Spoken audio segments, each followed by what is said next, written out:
Oke, Assalamualaikum warahmatullahi wabarakatuh. Nama saya Claresta Eka Felicia dengan NIM G00241441 dari kelompok A1. Eh, Pada kesempatan kali ini saya akan menjelaskan tentang eh, blok 1.3 anatomi, yaitu organ digestif. Em, yang pertama yaitu tentang laporan anatomi yang pertama yaitu dinding abdomen. Nah, di sini saya akan menjelaskan tentang dinding abdomen. Yang pertama itu dinding abdomen terdiri dari anterior dan posterior. Nah, untuk yang anterior itu di lapisan pertama itu ada kulit, kemudian yang kedua ada fascia superficialis, yang mana fascia superficialis ini tuh terdiri dari dua fascia, yaitu fascia Kemper, kemudian ada juga fascia Scarpa. Nah, yang ketiga itu ada fascia profunda. Nah, fascia profunda ini tuh dia ada musculi et aponeurosisnya. Nah, musculi et aponeurosisnya itu apa aja sih? Jadi itu ada musculus obliquus externus abdominis, musculus obliquus internus abdominis, musculus transversus abdominis, musculus rectus abdominis, dan juga musculus pyramidalis abdominis. Kemudian yang keempat yaitu ada fascia transversalis, fascia eh fascia transversalis gitu.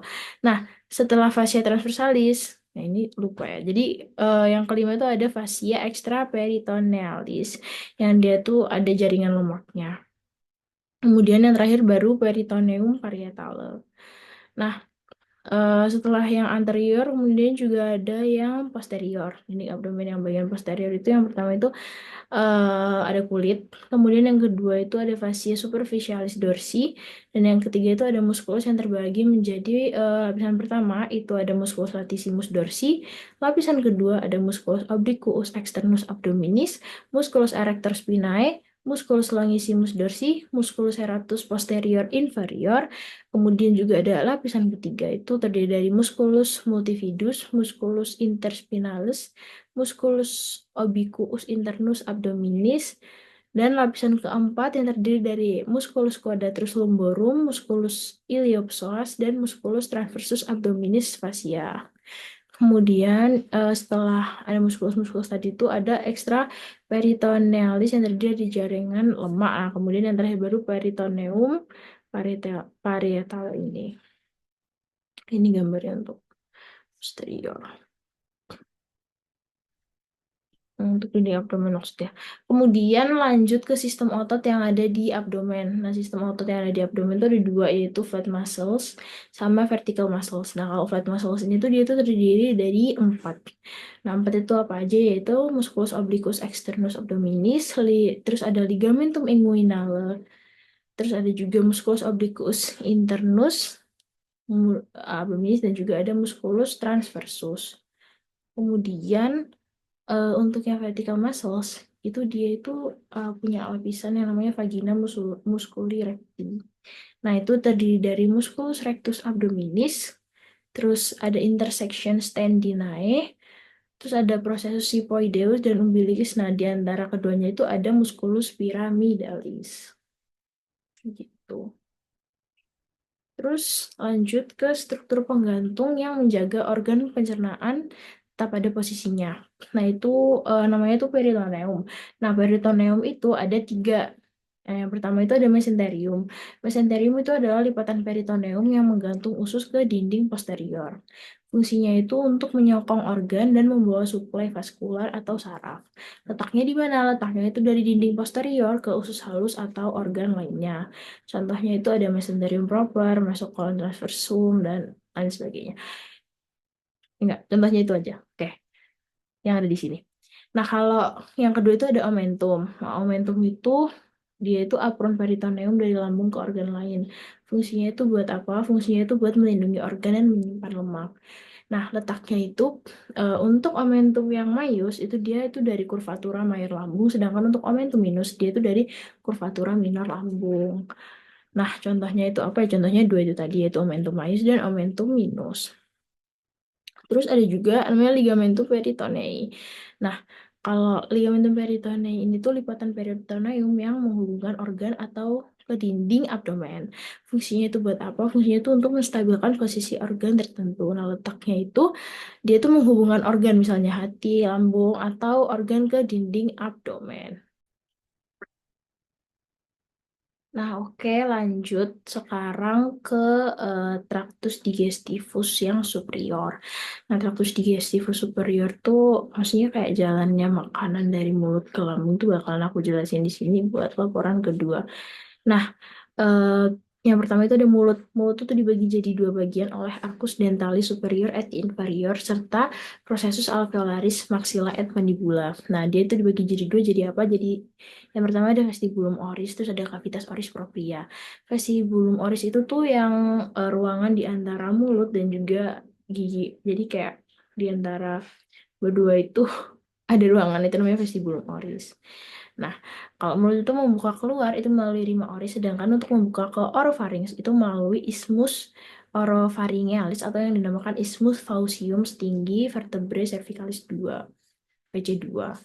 Nah, terus ada juga palatum durum. Palatum durum itu yang bagian di atas itu yang bagian kerasnya, jadi kayak terdiri dari tulang. Nah, 2/3 anterior itu ada processus palatinus ossis maxillaris. Nah, untuk sepertiga posterior itu ada lamina horizontalis ossis palatini. Nah, untuk palatum mol itu yang empuk atau dia itu terdiri dari musculus. Ada apa aja? Ada musculus tensor veli palatini, musculus levator veli palatini, musculus palatopharyngeus, musculus uvulae sama musculus palatoglossus. Nah, kemudian setelah mulut ada yang namanya orofarinx. Nah, farinx itu dibagi menjadi tiga, yaitu nasofarinx, orofarinx, dan laryngofarinx. Nah, kalau yang orofarinx ini tuh membentang setinggi vertebrae cervicalis 2 sampai 3. Nah, orofarinx ini kan kayak yang tadi dijelasin di mulut, dia tuh berhubungan dengan cavitas oris melalui yang namanya isthmus faucium. Nah, di orofarinx itu ada annulus Waldeyer. Nah, di daerah isthmus faucium terlihat adanya suatu lingkaran jaringan limfoid yang disebut sebagai annulus Waldeyer ini, yang tersusun atas rangkaian dari di bagian kranial itu ada tonsilla pharyngealis atau adenoidea, terus di bagian lateral itu ada tonsilla palatina, terus di kaudal itu ada tonsilla lingualis, terus juga ada tonsilla tubal. Kemudian untuk esophagus itu ada 3 pars. Nah, esophagus itu ada pars cervicalis yang setinggi VC6 sampai VT1. Terus ada bagian thoracalis itu VT1 sampai VT10. Terus habis itu abdominalis itu VT10 sampai VT11. Nah, letaknya itu ada di posterior trachea. Terus di esophagus ini tuh juga ada yang namanya penyempitan atau angustia. Yang pertama itu ada angustia superior. Angustia superior itu setinggi VC6 pada musculus cricopharyngeus dan cartilago cricoidea. Terus ada juga angustia media, dia tuh setinggi VTH4 atau 5 di tempat arcus aorta dan bronchus primarius dexter menyilang. Terus habis itu ada juga angustia inferior. Nah, itu dia setinggi VTH 10 saat melalui hiatus esophagus gitu ini gambarnya. Gitu. Terus habis itu ada gaster. Nah, gaster ini terdapat 4 bagian. Yang pertama itu ada fundus gastricum, terus habis itu ada pars cardiaca, terus ada corpus gastricum rugae atau plica gastrica, terus ada juga pars pylorica, itu antrum canalis pyloricum. Terus ada juga gastroesophageal sphincter, les, ada musculus sphincter pylori, ada curvatura gastrica major omentum maius, curvatura gastrica minor omentum minus, orificium cardiacum setinggi VTH 10, apa itu? 11, 10, 11 ya. Terus ada orifisium pyloricum setinggi VL1. Kemudian itu ada namanya omentum minus. Nah, kalau omentum minus itu eh, dia ada ligamentum hepatoduodenale berisi Di omentum minus itu berisi vena portae hepatis, terus ada arteri hepatica propria, ductus choledocus, sama plexus hepaticus. Terus juga ada ligamentum gastrohepaticum. Nah, buat yang omentum maius itu ada ligamentum gastrocolica, ligamentum gastriprenica, ligamentum gastrolienale, sama ligamentum splenorenale. Terus kemudian ada juga aku akan menjelaskan tentang kompensasi sphincter dan gerakan pencernaan. Jadi, sphincter esofagus atas atau upper esophageal sphincter itu saat proses menelan itu akan terbuka untuk memungkinkan makanan masuk ke esofagus. Nah, setelah makanan melewati area ini, si sphincter esofagus atas itu akan menutup untuk mencegah makanan atau cairan kembali ke rongga mulut.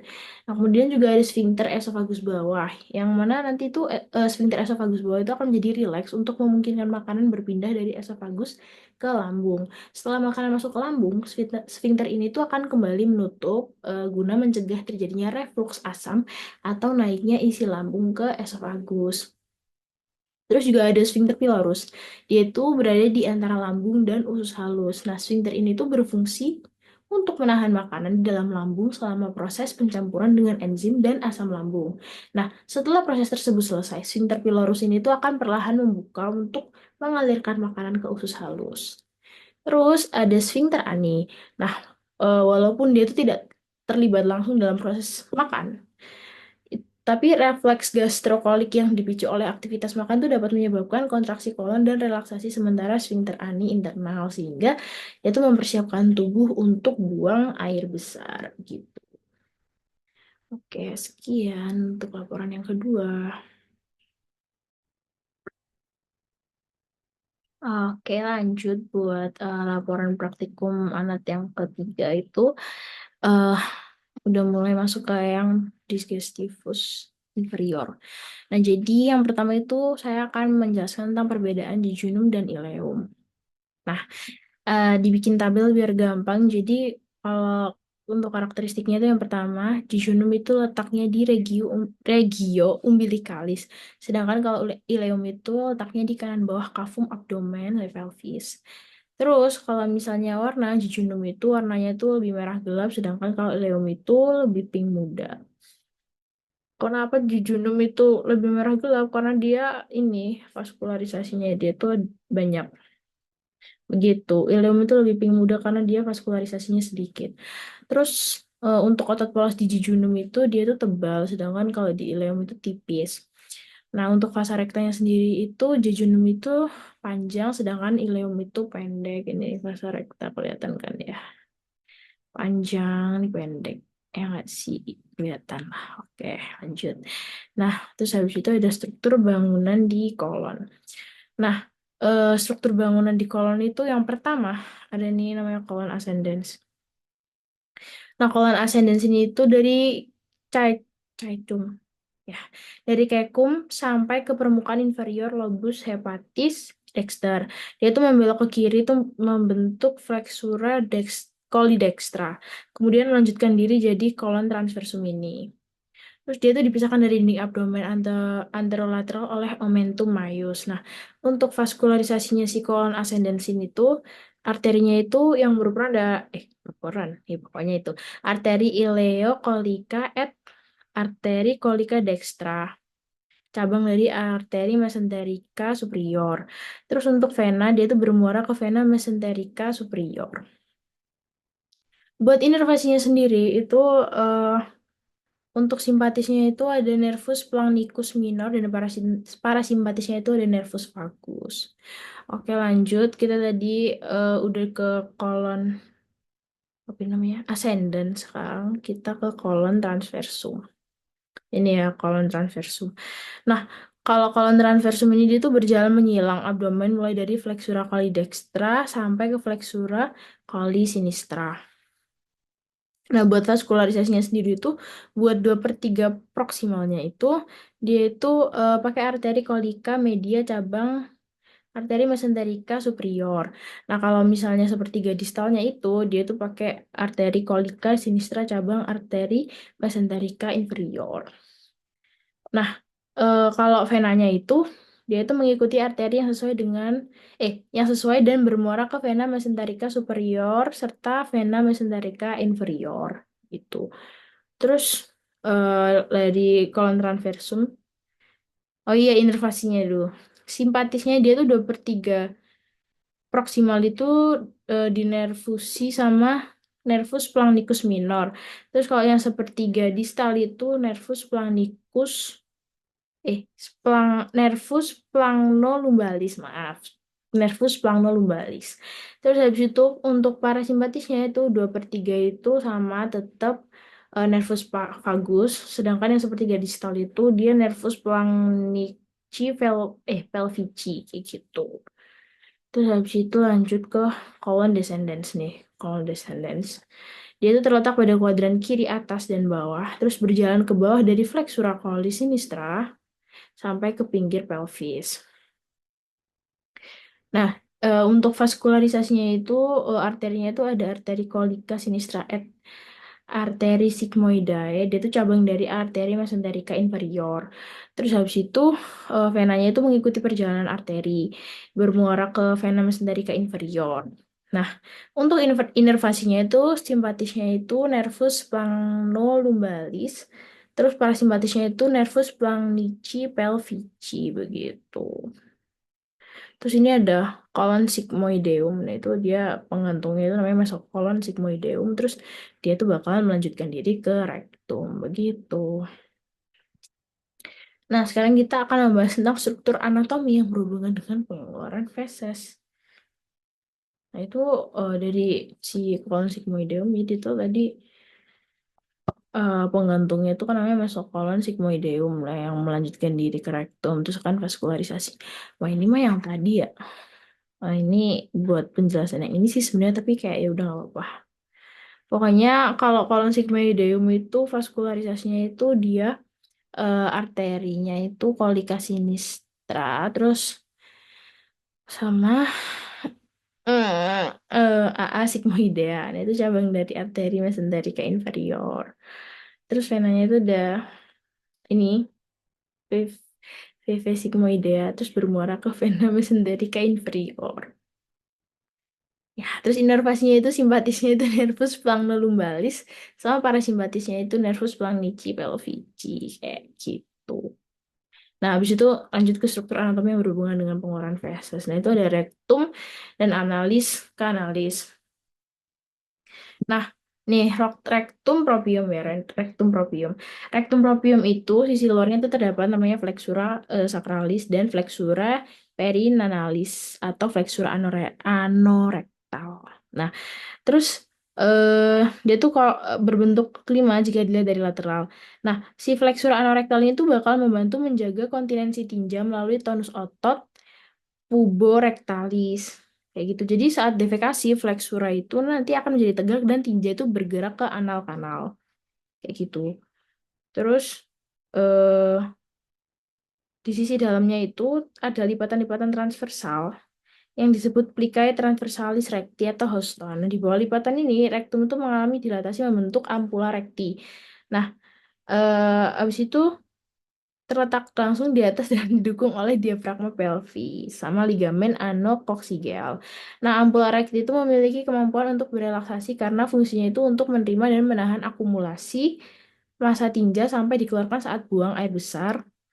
Terus hal ini tuh menjadikan ampula recti sebagai elemen penting lain yang mempertahankan kontinensi tinja. Terus eh zona transisi dari rektum ke kanalis analis itu ditandai oleh namanya linea anorektalis gitu.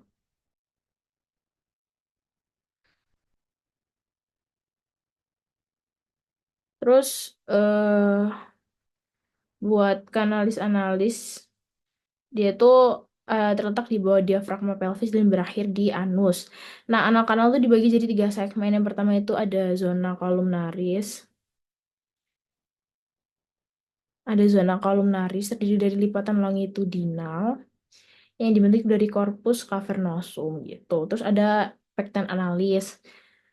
Terus habis itu ada zona kutanea sama yang terakhir adalah zona hemoroidales. Nah, Terus habis itu pada permukaan dalam itu dijumpai adanya kolumna rektalis atau analis. Ya, itu dia merupakan 5 sampai 10 lipatan tunika mukosa longitudinal karena adanya anastomosa arteri dan vena cabang cabang dari pars intramuscularis arteri rectalis superior.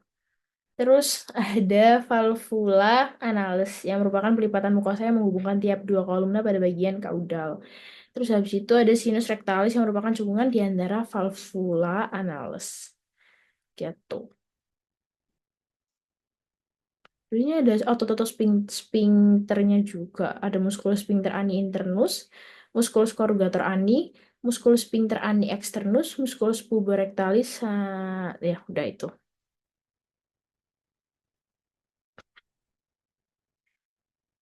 Oke. Nah, tapi untuk analis analis sendiri itu dia vaskularisasinya itu untuk arterinya itu dari arteri rectalis superior cabang arteri mesenterica inferior, terus arteri rectalis media cabang arteri iliaca interna, terus ada arteri rectalis inferior cabang arteri iliaca interna.